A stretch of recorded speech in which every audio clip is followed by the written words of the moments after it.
तो दोस्तों आज हम लोग जिस कंपनी के बारे में बात करने वाले हैं उसका नाम है फिनोलेक्स के। आप इसके चार्ट को देखेंगे तो ये काफी ज्यादा टूट चुका है और इस समय एक बहुत ही अच्छे बाइंग जोन पर नजर आ रहा है, क्योंकि आपको देखने को मिलेगा कि यहाँ पर एक बहुत ही पुराना रजिस्टेंस बाद में सपोर्ट बना और उसके बाद अब ये यहाँ पे दोबारा इसी जगह से आके सपोर्ट ले रहा है। यहाँ से निकलने के बाद इसमें क्या क्या लेवल्स हो सकते हैं जानने से पहले एक बार हम इसके फंडामेंटल्स भी चेक कर लेते हैं। तो दोस्तों कंपनी का पूरा नाम है फिनोलेक्स केबल्स। 940 रुपए इसका मार्केट प्राइस है और इंट्राडे में आज ये 12% से भी ज्यादा की तेजी दिखा चुका है। मार्केट कैप 14,376 करोड़ का है। स्टॉक पी 26 का। आरओसी 18.7% एंड आरओई 14.2% का है। आपको दोस्तों कंपनी के बारे में बता दूं, फिनोलेक्स केबल एक लीडिंग मैन्युफैक्चरर है of electrical and telecommunication cables in India. और दोस्तों ये कंपनी इस इंडस्ट्री में लगभग 50 सालों से भी ज़्यादा दिनों से रह रही है और इसने अपना लीडरशिप मेंटेन किया हुआ है as one of the most diversified wires and cables companies in the country. Company के प्रोज एंड कॉन्स की बात करें तो अच्छी बात है कि ये कंपनी ऑलमोस्ट डेप्ट फ्री है और इस कंपनी का जो डिविडेंड पे आउट है वो भी काफ़ी शानदार है। साथ ही साथ इसने अपना जो वर्किंग कैपिटल रिक्वायरमेंट था वो 116 दिन से कम करके 68 दिन पर कम कर दिया, जो कि बहुत ही अच्छी बात है।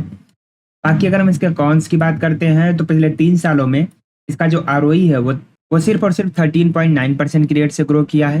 बाकी अगर हम इसके पीयर कंपैरिजन की बात करें तो केबल सेक्टर में ये काम करती है, जिसमें आपका पॉलीकैब इंडिया हो गया, केईआई इंडस्ट्रीज, साथ में फिनोलेक्स है ही, आपका आरआर केबल हो गया, diamond power, universal cables and Paramount communication. Company के क्वार्टरली रिजल्ट्स की बात करें तो इसका जो सेल्स ग्रोथ है वो दिसंबर 2021 में 973 करोड़ का था, दिसंबर 2022 में 1150 करोड़ का, दिसंबर 2023 में 1222 करोड़ का और दिसंबर 2024 में 1142 करोड़ का। वहीं पर नेट प्रॉफिट की बात करें तो जहां दिसंबर 2021 में 95 करोड़ का प्रॉफिट था, दिसंबर 2022 में 135 करोड़ का, दिसंबर 2023 में 128 करोड़ का और दिसंबर 2024 में कुल 124 करोड़ का नेट प्रॉफिट भी है। साथ ही साथ अगर हम कंपनी के लॉन्ग टर्म प्रॉफिट लॉस की बात करते हैं तो इसका जो सेल्स ग्रोथ है वो मार्च 2013 में 2271 करोड़ का था, मार्च 2017 में 2445 करोड़, मार्च 2021 में 2768 करोड़ और करंट में कुल 5125 करोड़ का है। वहीं पर नेट प्रॉफिट की बात करें तो मार्च 2013 में 145 करोड़ का था, मार्च 2017 में 316 करोड़ का, मार्च 2021 में 283 करोड़ का। वहीं करंट में कुल नेट प्रॉफिट 539 करोड़ का है। कंपनी के स्टॉक प्राइस सीजीआर की बात करें तो पिछले 10 सालों में कंपनी ने 12% की रेट से, पिछले 5 सालों में 37% की रेट से, पिछले 3 सालों में 30% की रेट से और पिछले 1 साल में तो -6% का निगेटिव रिटर्न दिया है।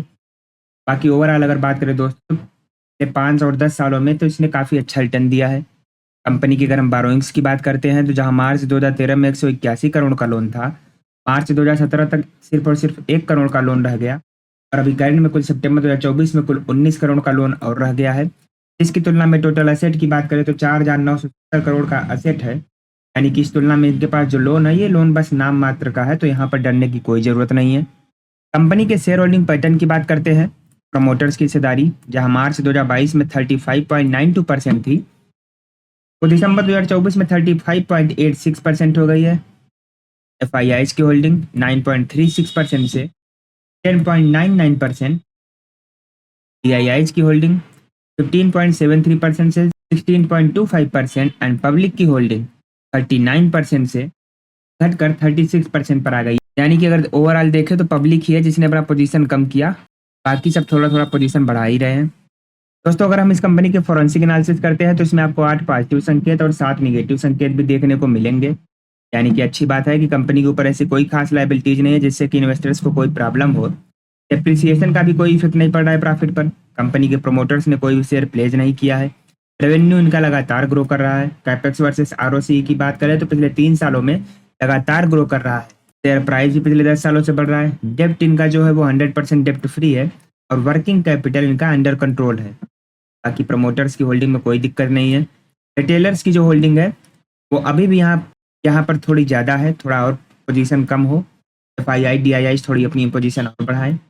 बाकी आरओई जो है पिछले 10 सालों से उतना अच्छा परफॉर्मेंस नहीं दे पाया है। बाकी हाँ सेल्स ग्रोथ में भी इनकी उतनी रफ्तार नज़र नहीं आ रही है, थोड़ा यहाँ पर स्लो डाउन है।